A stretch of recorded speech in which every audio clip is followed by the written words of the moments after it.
আগে ভিডিওটা দেখেন, পরে ফানি কমেন্ট করব। হ্যাঁ,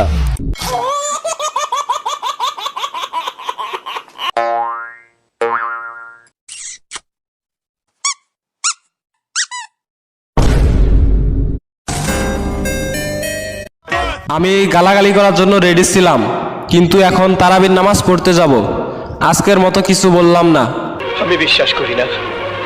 এটা হচ্ছে মিয়া খলিফার ছোট বোন। আমাকে কেউ ধরো, আমি 10তলা বিল্ডিং থেকে লাফ দিয়ে পড়ে গেলাম। ছেলে মানুষ মানে 5 মিনিট। আস্তে লারা না আপু, না হলে তরমুজ খুলে পড়বে। আপু সামনে ঈদ, আমার জন্য 2 লিটার রেখো।